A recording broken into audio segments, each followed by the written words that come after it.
Hello बच्चों, very very good morning. ठीक है, तो जब जागो तब सवेरा वाला कॉन्सेप्ट है मेरा, टाइम का कॉन्सेप्ट नहीं है। अभी चाहे दिन हो रहा हो चाहे रात हो रही हो, ओके। जब जागो तब सवेरा।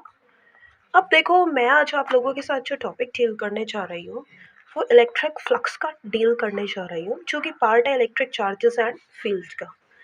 इसमें मेरे जो क्वेश्चंस रहेंगे वो बेसिकली प्रीवियस ईयर क्वेश्चंस हैं, और प्रीवियस ईयर क्वेश्चन में बेसिक से स्टार्ट करके फिर थोड़े से टफ लेवल तक ले जाऊंगी। आई होप कि मेरे ये वीडियो सुन के आप सीबीएसई के प्रीवियस ईयर क्वेश्चन सॉल्व कर पाए और उनको एनालाइज कर पाए। अब देखो, इलेक्ट्रिक फ्लक्स होती क्या है। सबसे पहले तो हम फ्लक्स को समझते हैं। जैसे कि हम बोले वाटर फ्लक्स, तो वाटर की फ्लक्स क्या है कि कितना वाटर एक पर्टिकुलर एरिया से पास कर रहा है।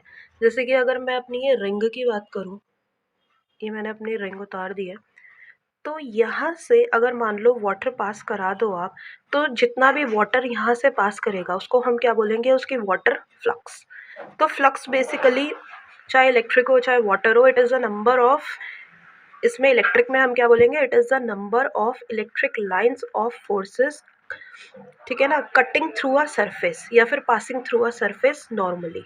अब ये वर्ड नॉर्मली थोड़ा सा इम्पॉर्टेंट है, क्योंकि आप खुद ही समझो कि अगर आपने इस रिंग को, ठीक है ना, जैसे कि अगर वाटर ऐसे करके फ्लो कर रहा है, तो अगर ये रिंग ऐसे परपेंडिकुलर है तो सबसे ज़्यादा वाटर पास करेगा।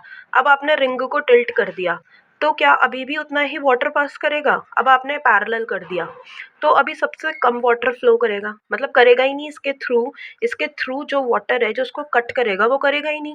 तो यानी कि ये जो एंगल रहता है, ठीक है ना, ये सबसे ज़्यादा इंपॉर्टेंट होता है।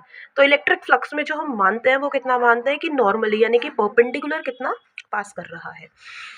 अब जैसे कि यहाँ से जितनी भी number of electric lines of forces pass करती हैं उसको हम बोलते हैं उसकी फ्लक्स। अब ज़रूरी नहीं है कि हमेशा इसके और इसके बीच में, मतलब ये दोनों नॉर्मली ही कट करें, हो सकता है कोई और एंगल हो। जैसे कि इस पर्टिकुलर में जो इलेक्ट्रिक फील्ड है, it is making an angle of theta degree with the surface area, okay.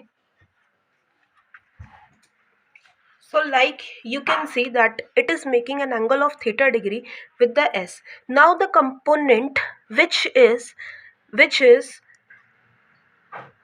perpendicular to this area, जो इस एरिया के परपेंडिकुलर वाला कंपोनेंट है, जैसे कि जो मेरा जो हैंड है इसका जो परपेंडिकुलर है वो ये है, इसी तरीके से इसका जो परपेंडिकुलर है वो ये वाली डायरेक्शन में है।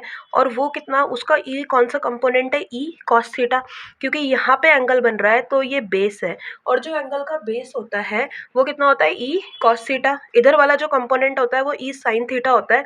अभी हमारा उससे कोई मतलब नहीं है, क्योंकि हम वो वाला कंपोनेंट देख रहे हैं जो कि पैरेलल हो इस एरिया वेक्टर के।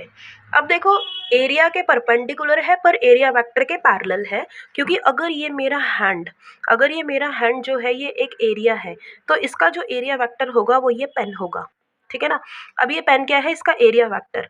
अब जो इलेक्ट्रिक फील्ड का जो कंपोनेंट होगा जो एरिया वेक्टर के पैरेलल होगा, हमको वो वाला इलेक्ट्रिक फील्ड का कंपोनेंट लेना है।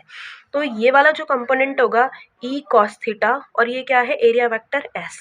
अब जो फ्लक्स का फॉर्मूला है phi, it is equals to close integral मतलब इस पूरे एरिया में से जितनी ज़्यादा number of electric lines of forces pass कर रही होंगी, close integral of E dot D S, ठीक है ना। अब ये डॉट प्रोडक्ट है तो यहाँ पे डॉट प्रोडक्ट में क्या लग जाता है, कॉस थीटा, ठीक है ना।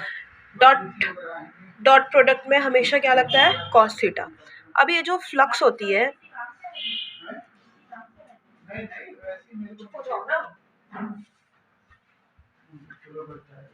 अब ये जो फ्लक्स होती है, ठीक है ना, फ्लक्स जो होती है एक स्केलर क्वांटिटी होती है, क्योंकि यहाँ पे दो वेक्टर है, इलेक्ट्रिक फील्ड वेक्टर और एरिया वेक्टर।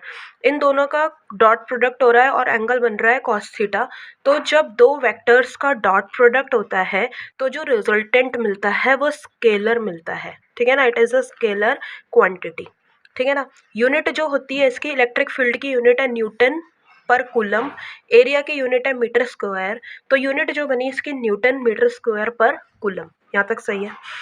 अभी हमारा पहला क्वेश्चन है, what is the flux due to electric field. Electric field इसने दे दी 3 × 10⁻³ आई कैप न्यूटन पर coulomb through a square of side 10 centimetre when held normal to E. तो यानी कि अगर इलेक्ट्रिक फील्ड ऐसे जा रही है तो ये स्क्वायर उसके परपेंडिकुलर मतलब ऐसे है नॉर्मल, और जो इसका एरिया वेक्टर होगा स्क्वायर का वो ऐसे होगा, इसके परपेंडिकुलर होता है। यानी कि इलेक्ट्रिक फील्ड में और एरिया वेक्टर के बीच में जो एंगल बन रहा है ये दोनों पैरेलल हो चुके हैं, वो 0 डिग्री बन रहा है। ठीक है ना, तो यहाँ तक तो सब क्लियर है ना। थीटा हमें पता चल गया कितना है, 0 डिग्री।